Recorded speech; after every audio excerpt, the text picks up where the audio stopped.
Last week was our first playoff game, and my plaque psoriasis was so itchy under all my gear. Sometimes just thinking about scratching could take me out of the moment. And then my doctor told me I could get clearer skin with a pill called Otezla. Otezla apremilast is a prescription medicine used to treat adult patients with plaque psoriasis for whom phototherapy or systemic therapy is appropriate. Otezla can help you get clearer skin after just 4 months. Okay, ready for the next game. Talking to my doctor about a pill was a total game changer. Don't use Otezla if you're allergic to it. Get medical help right away if you have trouble breathing or swallowing, swelling of the face, lips, tongue, throat, or arms. Severe diarrhea, nausea or vomiting, depression, suicidal thoughts, or weight loss can happen. Tell your doctor if any of these occur and if you have a history of depression or suicidal thoughts. Live in the moment. Ask your doctor about Otezla. Call 1-844-4-OTEZLA or visit Otezla.com for prescribing info about cost, and more. Hello there and welcome to the Byline podcast from the Byline Times. My name is Adrian Goldberg. This time the audio version of our monthly Byline Backchat, which appears on YouTube to mark the release of a new print edition of the Byline Times. The latest is called The Simmer Of Discontent, which examines how the fuel for last year's riots is still smouldering. Get your hands on a copy at any decent newsagents, or you can order it online at bylinetimes.com. Byline Times editor Hardeep Matharu and co-founder Peter Jukes discuss the Simmer of Discontent here in conversation with veteran political commentator Peter Oborne, once of the Daily Mail and the Telegraph. Peter Oborne began by talking about his latest Byline Times column, which draws historical comparisons for the turbulent times we're living in. The moment we're most like is 1929, is where we are. You have a terrifying geopolitics, i.e. the possibility of a world war. You have economic instability. The indebtedness of the Western nations is very serious and can lead to a financial collapse. You have an incoming Labour government led by a leader who's switched from being on the left to the right, captured by a right-wing clique. That's what had happened to Ramsay MacDonald. You've got a chancellor who is the prisoner of austerity policies, just as Snowden was in 1929. And they're also tied to bankrupt and discredited orthodoxies. In their case, it's full Brexit. In Snowden's case and MacDonald's, it was the gold standard. And they're trying to find ways to be, I should one say, agile or create growth, to use their language, without actually taking the necessary steps which would create that growth, because they're constrained by their own obsession with orthodoxies which no longer are relevant and actually are very destructive. And in that analogy, obviously 1929 leads quite swiftly to the 1930s, the Spanish Civil War, and obviously the rise of fascism in Italy and Germany, and then World War II. What are we seeing the other side of the Atlantic? So, I mean, one of the things I was just saying to Hardeep, the great journalist, my friend, Carol Cadwalder, has gone for a week-long yoga retreat. And who can blame her? Because life is so turbulent. I was away over the weekend. It's Easter, I opened the social media, and a lot of stresses, kind of that feeling, comes back. Every day there's a new atrocity in Honduras with prisoners from Trump, or universities getting attacked, or bombing Houthis shared on a signal chat. The instability in the 20s and 30s obviously did originate in America with the stock market collapse, but rapidly impacted on Europe. How do you see this now? You know, Britain is faced with this choice, as it were. With Brexit, it tore away from Europe, hit the high seas in an era where really naval mastery doesn't matter. And in a way, pivoted towards America and the Trump alliance with Johnson, or attempted deal. Now, you write something in your column about have all these accolades for Trump. And now what's that going to do for the people on the conservative right, maybe, or the reform right, who look to him for some kind of guidance? Yes, if you look at the discourse which surrounded Trump's victory in November last year, you had the extreme right and the Conservative Party, which I think you should call it extreme right now, because that's where they've got to. But welcoming, generally speaking, welcoming Trump, i.e. you got two of the most formidable far-right figures in Britain. That's Douglas Murray, the commentator, the polemicist, and Nigel Farage, actually going to Mar-a-Lago, weren't they? And they were the real sycophants to the new court of Trump. Kemi Badenoch, who I think had been nervous about Trump, immediately celebrated him. That's the Tory leader, of course, her stalker now. I mean in the sense of the person who wants her job. Robert Jenrick is a Trumpian. Large numbers of the far-right media went for Trump. If you read the Telegraph or the Mail, and so did two former British prime ministers. It's so reckless because you just had to read what Trump said he was going to do and, of course, examine his record last time. It's a craven worship of power, an abandonment of British values. I mean, Trump is a terrifying figure. But to what end, Peter? I mean, it's really interesting, isn't it? Do the Conservative Party, I'm sure Reform does, but do the Conservative Party and others on the right actually think that the Trumpian politics of Musk and the oligarchy could be brought here? I mean, consistently polls show that Musk and Trump are not popular figures here. We always discuss with our news teams this notion of unpopular populism, the Rwanda scheme and the last gasp of that, which was voted out of office. Why is the right here so drawn to a politics that seems so out of sync and unpopular with the voting public? What explains that? Yeah, the explanation is quite simple. Because politics has changed so profoundly in the last 10, 15 years, political analysts try and explain what's happening by the old tools. Politicians want to be popular. Both the main political parties and the Reform Party are simply phenomena. They have been bought by money, by Mayfair, and of course also by international donors. And that's who they answer to. They don't answer to the populace. They are pursuing the agenda of donors. And the same applies to media. The major media in this country is offshore and it's not answerable. It's extraordinary because if you look at the major issues of our time, the majority of the British people want to have stronger ties of Europe and move towards reversing Brexit. But none of the media and none of the political parties either. The major political parties, leaving aside the Greens or the Lib Dems, and likewise with Gaza. They've been massive issue right from the start. The British public, the large majority, clear majority, wanted a ceasefire, but neither of the political parties wanted that for a long time. And even now, you have one supporting a policy of arms and the sabotage of the great international institutions, which are about the rule of law, etc. So the answer, I think, in one issue after another, is that the main political parties, they are now answerable to their big donors. If you look at the Trump business, it's one thing, the Tories, but the tragedy is Starmer. He too is pursuing the reform agenda. I just do not understand it. He's much more answerable to those he perceives as reform donors than to people who want to move back to Europe and to have sensible mainstream economic policies. And I find this tragic, actually, in the case of some. I think the Tories have gone. They just are the voice for the extreme rich. But why Starmer feels he has to do the same, this noxious creature called McSweeney, who is part of a far-right, in Labour terms, group. And as in this remarkable book, Get In, by the two Times columnists, Pogrund and Maguire, reveals that Angela Rayner wanted to do the very sensible thing and just put a cap on stop foreign donors, basically poisoning British politics. But Starmer allowed Lord Alley, the man who buys his suits and other stuff, to block it with the assent of McSweeney. So Starmer, to my utter amazement, and it's tragic for him, it's tragic for the Labour Party, it's tragic for Britain, and it guarantees his failure in the long term, will not address the structural problem that British politics now belongs to the super rich, to the billionaire class, which is what links it to Trump, because Trump is also a manifestation of the billionaire class. Can I just expand that a little bit? Because I completely agree with that analysis and also explains why Liz Truss would back Trump or why Boris Johnson would, because there's a very lucrative world of speaking dinners, the American Heritage Foundation, I remember right on, Boris Johnson got a like £30,000 invite to speak at a hedge fund in New York.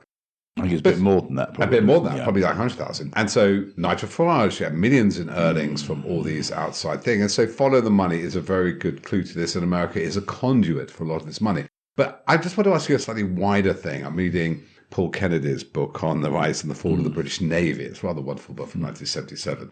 And he points out that Britain was basically bust by 1926. After the First World War, it destroyed its global power, but it had all this land it had to defend. And then by 1945, it's completely in hock to the Americans. So the British state, its nuclear deterrent to a certain extent, its air bases, a lot of its power has been intertwined with the US for 80 years now. So this problem, which is besetting the world's policeman becoming the world's gangster, it's certainly protection rackets. And do you think the British state can unravel itself from its Anglo-American roots, or is that institutionally, constitutionally, emotionally possible? It's a very interesting question because logically it must. And when people talk about the special relationship, which has always been rather cringe-making, but it does have a reality. It's that Britain and America have the same foreign policy, and in particular intelligence gathering operations. MI6 and the CIA. NSA and GCHQ particularly. Yes, and MI6 is in many ways a subsidiary of the CIA, and that's how it's worked. And there's been various foreign policy reasons for that. I'm not criticizing it, although I think it's led to utter catastrophes like Iraq, which basically destroyed MI6's global reputation in a way I don't think it fully appreciates. But even so, I could understand why that was, and it was a patriotic thing to do, this pragmatic assessment that we stand for the same values as the United States. But with Trump, I do wonder what's going on there, because Trump has set himself as the great attacker of the deep state. And I have no doubt the State Department and the CIA feels a sense of revulsion and horror at Trump. If they kept their jobs, that is. Yeah, exactly. And so where does that leave our special relationship? Particularly given what Trump has been doing, abandoning Ukraine, giving a green light to the far right, the fascist right really now, I mean the settler colonial project. Turning it into Las Vegas. Yeah, exactly. And then also, it now looks very much like Trump. He wants to enable or even take part in a US attack on Iran. And now these are all things which the deep state would be against, as is, I think, Shin Bet and Mossad, by the way. Yes. I mean, you have this situation where we have these out-of-control far-right leaders, Trump, Netanyahu, and various others, Putin, actually, and Modi, you would classify, who seem to have learnt the secret of power. Now, we always felt, from the comfort of our armchairs, that ultimately the constitutional arrangements governing modern democracies stopped mad people taking over. But there's no question that a mad person with a very sinister project has taken over the United States. Now, at what point is somebody going to stop him? And maybe they've concluded they can't. Constitutionally only, I think there's a 25th Amendment that if he seemed to be... I like the sound of this 25th Amendment. If he's mentally incompetent. Then J.D. Vance takes over, which is just the tech bros. It's just oligarchy. So we are living in a world which has been captured by oligarchs. Yeah. And it's all there in Greek history. Polybius just explained how you move this cycle from democracy to oligarchy to tyranny. And that's why Plato thought democracy wouldn't work, because the oligarchs would always take over. And he was right. It's happened in front of our eyes. To cheer us up and look at other world figures who maybe leave less a stain on humanity and eternity, but a rather more benign glow. You have a story about the recently deceased Pope, I believe, I don't know.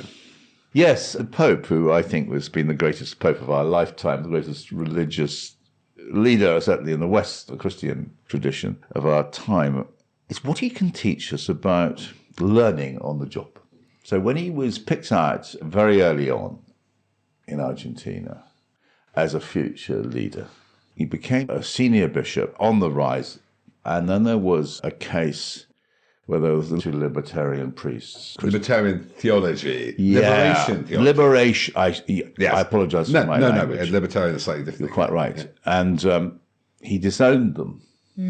In other words, they lost the protection of the Catholic Church and they were tortured and imprisoned, and he got a huge uproar about this. And so here you have the future Pope Francis doing the job of the authoritarian fascist regime in Argentina. And he's punished by the Argentine Church. He's sent off to a remote diocese where he spends many years, and it's a poor area. And there he learns what his true mission is. It's not to please people in power, it's to serve the poor. And he comes back enormously strengthened, and that is what turns him into the fabulous, I think, Pope he became, the religious leader he became. What did you find so impressive about him while he was Pope? Just for people who don't follow these things. Can I just say that what the lesson we need to learn from this is that he very much confessed and admitted and acknowledged that he'd got something wrong. Yeah. And so if we look at one of the things which I think has gone awfully wrong in British public life is our leaders, particularly politicians, feel unable to say, I've made a mistake. Yeah. And as though you can blame Churchill a bit for this. Never apologise, never explain. I think, on the other hand, Churchill had a grandeur about him which enabled him to not get away with mistakes, but to make mistakes and say so. But nowadays, there is a sort of pride attaching to political leaders, which means that it's a sign of weakness to apologise. Now, what you learn from the Pope's history is actually it's a sign of strength, and it's a sign of regeneration, and it's a sign of honesty. And his apologies for his grievous crime, really, when he was a young aspirant bishop. And I think that our leaders can, in the media too, can learn from contemplating that experience. As Pope, as a result, he was the Pope who actually did the things which the Christian leader is supposed to do. He stood up for the oppressed, the poor. He did what Christ did on his 3-year mission. And of course, towards the end of his time as Pope, and I've been to this church, he rang up the Church of the Holy Family in Gaza, the priest. I knew the predecessors of the current priest, and he would learn about what is going on in Gaza that day, and then he would speak out about it. Now, it's very interesting. If you look at the coverage of the Pope's life, the BBC was very slow to mention this. The Times didn't in its sort of obituaries. It's very anxious-making for the pro-Israel press that the Pope, who is clearly one of the most significant popes in history, basically this was his final guidance to the world, that what Israel is doing. To Christians as well as Muslim Palestinians. Like there's a lot going on, isn't there? A lot of Palestinians, and the churches there that are being persecuted are Christian Palestinians. Oh, yeah. Yes. There are about 600 Christians in Gaza. Oh, is that all that's left? Yeah, all that was left when I went there. The priest went through his congregation. And it had been falling, but there was a sustained Christian population, and they were doing most extraordinary things. The kind of social welfare work being carried out by nuns, disabled, mentally backward children and so on. I met the nuns there, and it was like they were performing in the purest way the teachings of Jesus Christ, and to see them doing this. And this is why the attempts by Israel to smear Gaza as an Islamist place. And isn't this the original PLO, Edward Said, the great writer of Orientalism, Helen Alawi, they were Christian Palestinians or Christian Coptic background, and somehow the Hamas PLO Fatah separation has allowed the conflation of Muslim and Palestinian. If you look at the history here, many of the early nationalist leaders or resistance leaders, the intellectual behind that was Said, but they were actually Christians. And of course, if you look at the history of Hamas, it was engineered in many ways by the CIA and Mossad in order to undermine the Christian nationalist secular leadership. But that is certainly right. So I want to bring Hardeep back in here, because I didn't realise this thing about Francis admitting his errors. You wrote a lovely piece about football and Gareth Southgate. And there's all this controversy around adolescence and the manosphere. That's a similar lesson, Hardeep, isn't it, what Peter's saying? the men aren't allowed anymore to admit failure. And that's kind of Southgate's great lesson. Yeah, I mean, I've written about this in the last few print editions. So I picked up this very point a couple of editions back when there was the Channel 4 two-part drama series called Brian and Maggie, which is a dramatization of the very famous interview that took place between Brian Walden and Margaret Thatcher just after Nigel Lawson, who was then the Chancellor, his resignation. And he was consistently asking her, do you think you could have kept Lawson in place if you had just made a compromise on your advisor on finance? And he kept asking her the question. Eventually she said, I don't know. And I really used that. Well, I was very young, I think, when this interview took place, so I wasn't alive. So I only really saw it when this drama came out starring Stephen Coogan. And that's the bit I picked up on from watching the drama. And I wrote this piece, which was this very thing, which these days, which politician would ever say, I don't know? And actually, even Thatcher did it. Even Thatcher did. And apparently that was a seminal moment where she had doubt. And then I picked up the theme again in this month's print edition, because Gareth Southgate recently delivered the BBC's Richard Dimbleby lecture. And he used the considerable platform to talk about many things, to read the headlines after that speech. You think it was just about the manosphere and toxic online misogyny, but it's actually bigger than that as well. And it was very wise and human.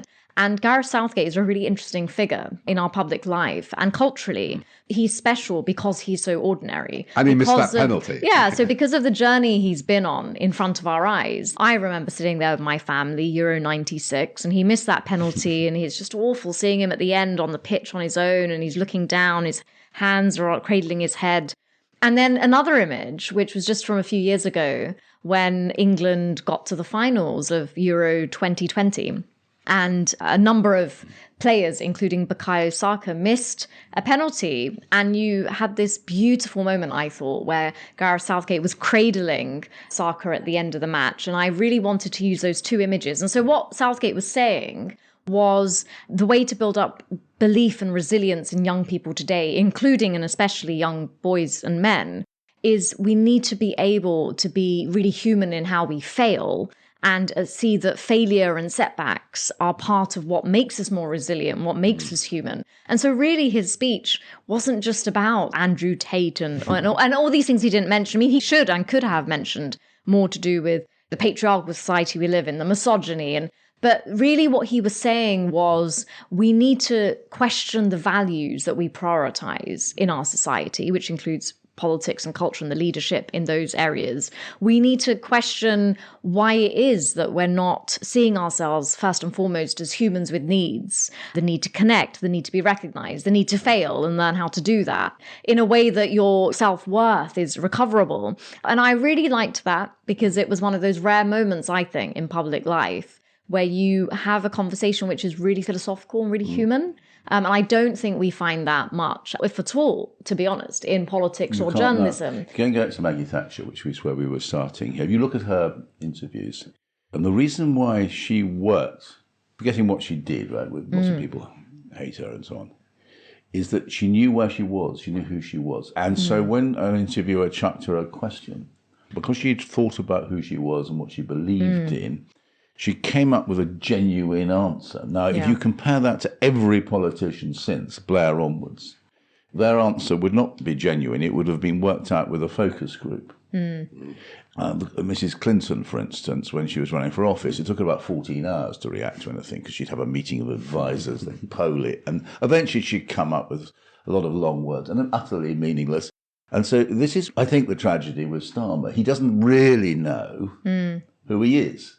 And this makes it a real problem because he has to go and take advice. And he's decided to delegate these decisions to this 40-year-old advisor with no experience of real life, this man McSweeney, who's a polling person and he's a political strategist. But Starmer himself, and this is why he's got in a muddle now with this trans issue, because he doesn't have a view. He just subcontracts his view to his political strategist. And this is no use. So do you think Nigel Farage, for instance, does know who he is? It's a very interesting thing. Why is Farage successful? Because he does come over. He's a bloke in the pub who, makes sense and knows a bit.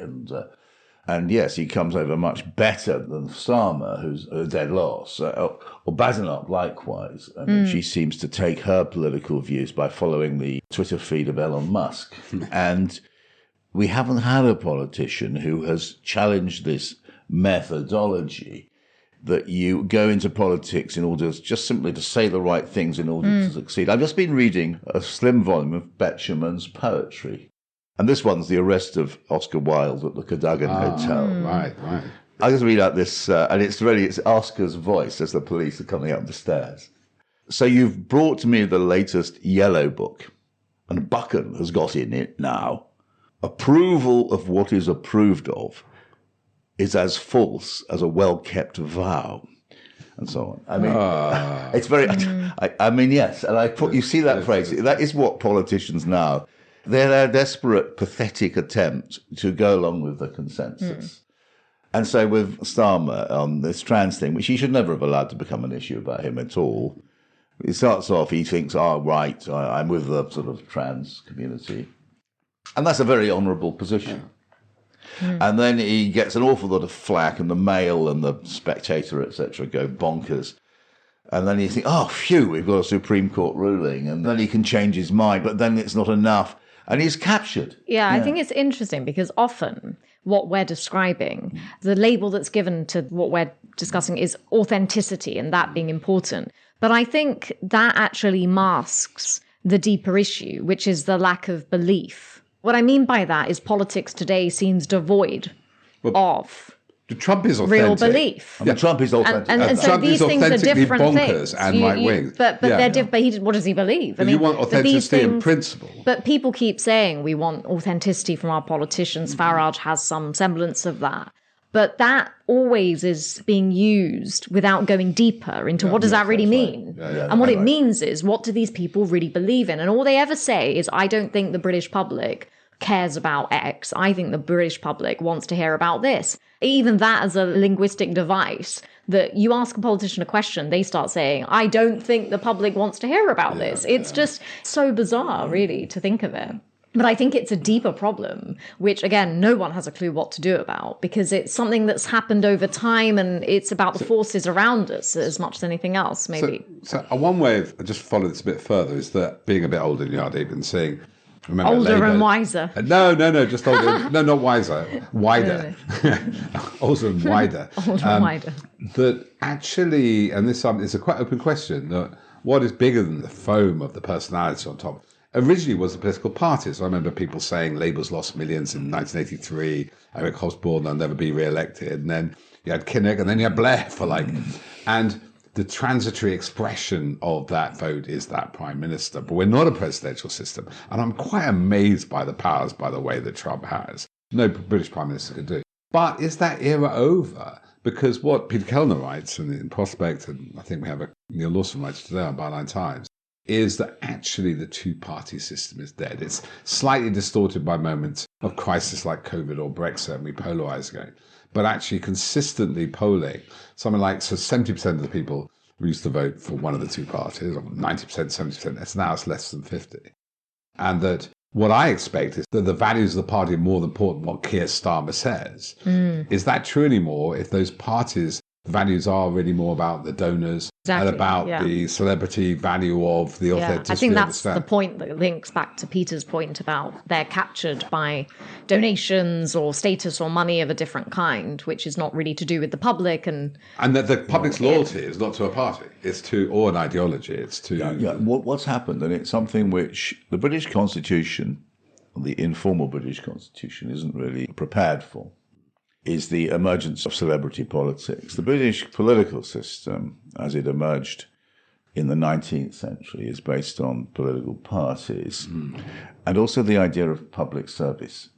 And so the style of a prime minister, which was created actually by the Duke of Wellington after Waterloo, was this very sub-fusk. It's about others, not myself. I don't boast. My job is really to keep everybody on the road and discipline anybody who falls out. Harold Wilson said this. He adopted this. He's a trained civil servant, but he's exactly what he did. He said it's the easiest job in the world, being prime minister, because The other people do the work. They run the departments. My job really is to sort them out if they go wrong and sack them and bring in somebody else. It's a very easy job. And I think it is the rise of TV, really, and media has changed this, first of all, because it meant that Britain moved steadily towards the US system, which is presidential. Thatcher did this unconsciously. She didn't mean it, but because she was the first woman prime minister, and she did tire over her cabinet, it sort of happened with her without her meaning to. Then Blair consciously took it on. He created himself as a celebrity. And the Diana moment, was when he personalised politics. Suddenly you're interested in the politician's family and all the circumstances which surround them. And all subsequent figures have sought to do the same as Blair, including, in a rather tragic way, Starmer, who would fit in much better in the old-fashioned pre-Blairite political system. And there's a lot to be said for the pre-Blairite system. Politically, that's how Britain is meant to work. Farage has been able to flourish and create basically the reform. Is Farage backed by very significant donors who we don't really understand who they are, and an agenda who we don't know what it is. And it requires the existence of a client media which isn't going to ask him difficult or troubling questions. And of course, Farage has this because he has basically the mainstream media. When you say this, what comes to mind is something I've been saying in my recent writing on this, which is politics isn't about politics anymore.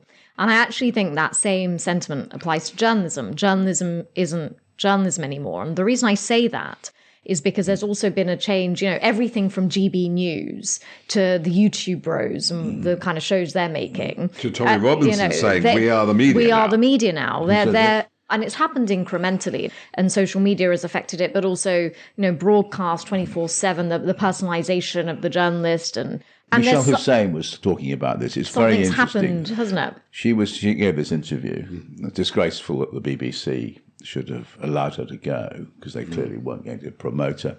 Gaza was part of it, but not the only reason.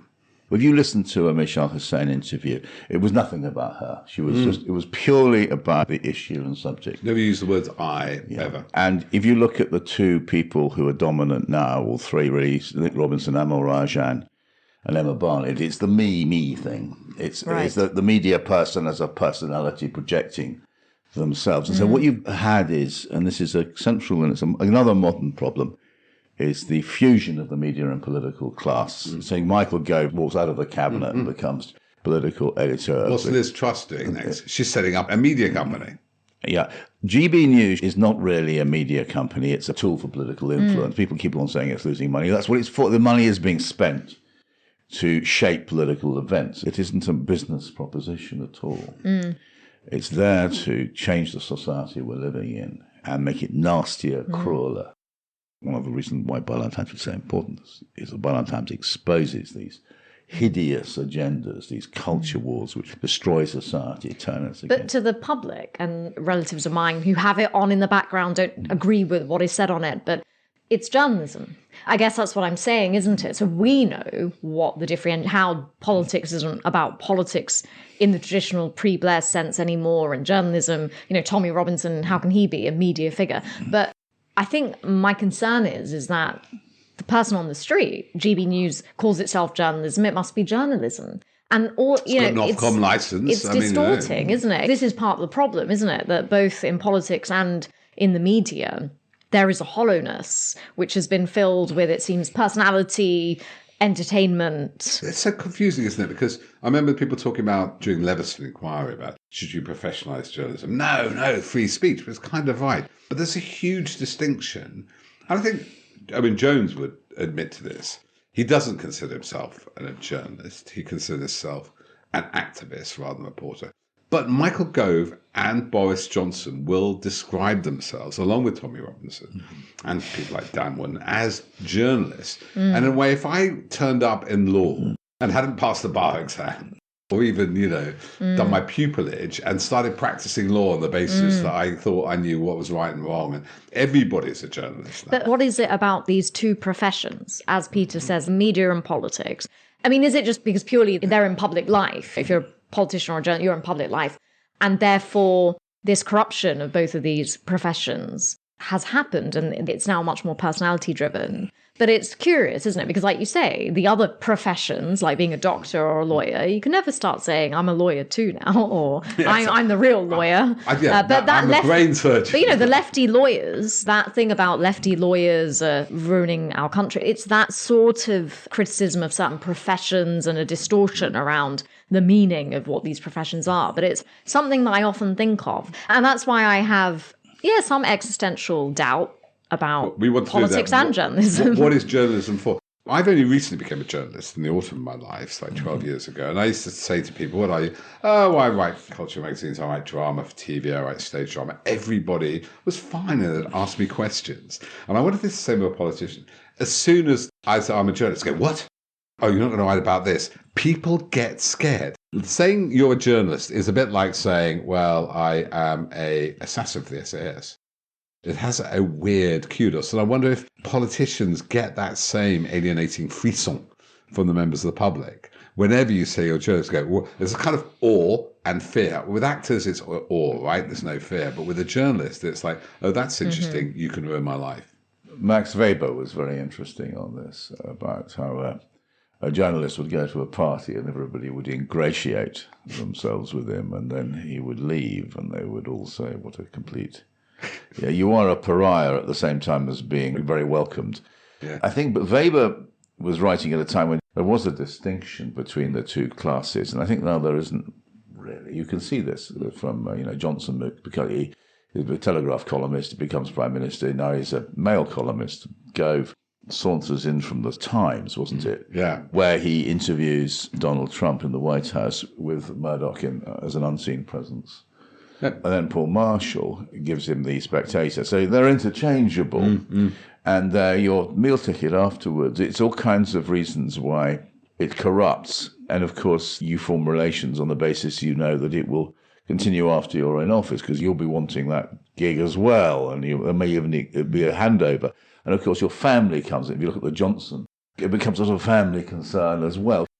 I mean, Chomsky was so right in his analysis. Journalism is just a manifestation of power. And that is how you get on in journalism. And you can see that very clearly again and again. It is not about holding power to account. So how do you live with being a journalist? And I'm asking this it's more to do with me than you. And asking thinking this. of you as Pope Francis. How do you hold that in your head and still do the work you do, Peter? Well, yes, you can stick to the original concept, or the noble concept of journalism. You're holding power to account, you're telling the truth, you're exposing embarrassing stories, etc. And actually, Byline Times does that. We are a relatively small circulation. There's therefore no money in it. And I think the way you do it, you have to realize that journalism is no longer a profession with which you can buy a house or educate your children privately, certainly not, or go on holiday even. It should be seen as a vocation. You're never going to be making more than £25,000 a year or £30,000 a year, but you can tell the truth. I think it's a bit like being a scholar in its purest sense. Or a vicar. Or just something like that. We still live in a world where, you have these big-name journalists and big papers. They'll be paying people several £100,000 a year, millions occasionally. Johnson is said to be on something just short of £1 million, or whether that's still the case. I think once you go over about £50,000 a year, you're somehow bored. That's good. And that's it. Maybe that also applies in other forms of life. If as a doctor you're getting paid too well, you may have to ask yourself why. Or certainly as a lawyer, who are you acting for? But I do agree with you, Peter, that just because that is happening to the industry around us doesn't mean that should stop us from being motivated. It gives us a wonderful opportunity. Byline Times has a wonderful opportunity.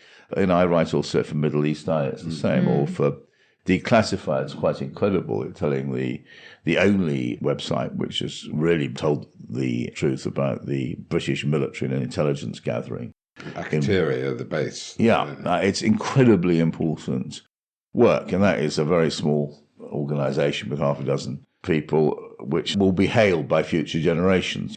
And it's extraordinary that the BBC doesn't choose to bring on Matt Kennard and Curtis and the other people doing this amazing work, because they should. These are real They're doing the job of journalism, as we are. We've done amazing investigations. Yeah. And But even though investigative journalism didn't stop Trump from being seen as a viable candidate for the presidency a second time and becoming president, that shouldn't weigh on us too much. Do you see the dilemma I'm posing here? Well, there isn't a dilemma. Once you've understood what contemporary mainstream journalism is, that it's a way of exercising power. I'll give you an example of Middle East Eye last week. It was quite extraordinary business. We have a bright young reporter got hold of the story that Gideon Saar, the Israeli foreign minister, was coming to London. He wrote it. Not one mainstream paper followed it up. He arrives. He goes to see the foreign secretary. Now, there's lots of reasons why that's a story. You know, Israel's involved in this war on Gaza. It's blocked all aid for 50 days. People are starving to death now. We're getting more and more reports. Israel smashed the ceasefire agreement with Hamas. It may well bomb Iran quite soon. And I can see also why the Foreign Office didn't want to put out a press release, because they don't want to be asked about all of this. But Middle East Eye broke it, everybody would have read it, and the papers just, apart from, give them credit, The Guardian, after about a day and a half. Now, this is the British media collaborating, becoming part of the British government and its project to support the Israeli assault on Gaza. You've got the book coming out. You've been to the West Bank regularly, and you've been to Gaza. You've been there involved in 20 years. I think I'm going to redirect, just to close, Hardeep's point, you know. So I think there's an answer, which isn't despair. But given you advocate for this, why? What was the point? Yeah, good question. Maybe we are just whistling in the wind. And certainly I can see that we haven't had serious policy changes as a result of our work. But I think we do shape future generations. There's a very good book, isn't there? A.J.P. Taylor's masterpiece, The Troublemakers. The people who tell the truth, they may be despised when they're doing it, and often actually we're seeing our colleagues being arrested. But of course the mainstream papers aren't interested. But Asa Winstanley and others are sort of who make a noise about Palestine as they knock on their door. I don't think he got arrested, Asa, but I think they went through his papers and his things, and others. And so there are real sacrifices that our colleagues are making, and the slaughter of Palestinian journalists.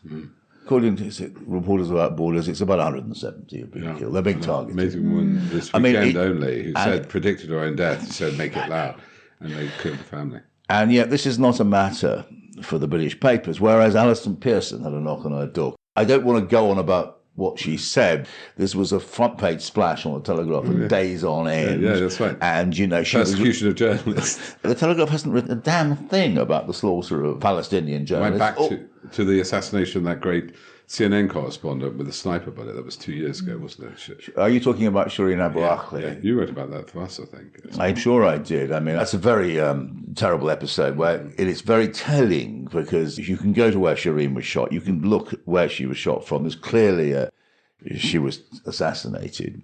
The Israeli press lied about it. IDF lied about it. I don't think they've ever fully admitted responsibility for it. Then, of course, she was jostled at a funeral. And I went to her memorial service, effectively in St. Bride's, a few months later. It was put on by pro-Palestinian activists. Unbelievably moving service. And I was nobody from the BBC. Somebody from Al Jazeera. She was an Al Jazeera, not a CNN. Oh, right, sorry. She had been at CNN. She's an American citizen, but the mainstream press basically wasn't represented at Shireen's London funeral. And you really have to worry about the morality of British journalists who are happy to expound at great length and in the comfort of a studio like this for large sums of money in support of what Israel is doing. And they won't stand up for these astonishingly brave people who've, in many cases, paid with their lives for bringing to the world the stories and the photography and the images of the horror which is going on. And to that level, we must say they have succeeded. World opinion has not been persuaded by this suppression of the truth. And so you can say, therefore, to go back to the point you were making, I think that is an achievement, isn't it? Yeah, I think what I've really gotten from this conversation, Peter, is journalism as an extension of power. And the other reason I really wanted to look back at last summer's riots and look at the lack of a government response to them, is because I think in about January, in the January edition, we printed an article by Josiah Mortimer, our chief reporter, and he had been passed by some sources within the Reform community Facebook groups who had got hold of 2 photographs in which Nigel Farage was pictured with a group of people who were identified by our reporting as far-right activists, including one person next to Farage, who is a regional manager for Reform in one of its areas. And the captions with these photos were, "We just had a great day out in London with Nigel before his show." But they're in an office. They're not. They're in an office, Looks like Reform headquarters. and we again can't confirm the location. And of course, Josiah asked Reform to explain these photos. They didn't reply. They don't reply. Our reporters are not allowed to go to any press conferences. They're barred from all of them with regards to Reform. And so we got no answer. So we published this article. And the pictures are there. And obviously, we never would have published the pictures if there was any question of their authenticity. And not one established media outlet followed up on that. Not one. And I really think it's not about Byline Times getting credit for anything. It's just more that The Guardian, The Independent, The Times have more resources than a small organisation like us. And if they contacted Nigel Farage, he would have to reply to them. So the other reason I wanted to do the Simmer of Discontent is because we have no answers and no mechanism to force answers. And the media silence is a part of the story. And it was really interesting. The day after this edition went to print, I had a very vivid, I call it a dream, but it was sort of a nightmare, of like riots and fire in my head. And I was sort of part of them and not instigating them. I was there, not reporting on them. They were around me. And I woke up and I just thought that was, I'm quite interested in Carl Jung and the psyche and all that sort of thing. Yeah. You think they're going to happen? But Hardeep, we might need to explain that you have been, it's not just Carl Jung, it's Sigmund Freud and repression. You lived opposite the BNP headquarters as a young girl when there were riots outside. Yeah, I mean, people have had it far worse. But yeah, that viscerality, and I think I do question the journalists who are sitting in the established press. I mean, it's very distant from them, isn't it? The consequences of these sort of things. Yeah. But I do agree with Peter that actually the work we do at Byline Times is extremely important because one of our core missions is to look at journalism as an extension of power. Peter Oborne with Hardeep Matharu and Peter Jukes. And don't forget that you can order the latest edition of the Byline Times online at bylinetimes.com. And in doing so, you'll be helping to support this podcast as well. That's over at bylinetimes.com. Or you might find the latest edition on your newsstand. This episode of the Byline Times podcast has been produced in Birmingham by me, Adrian Goldberg, and Harvey White. Thanks for listening. We'll be back again soon. Cheers now. Bye-bye.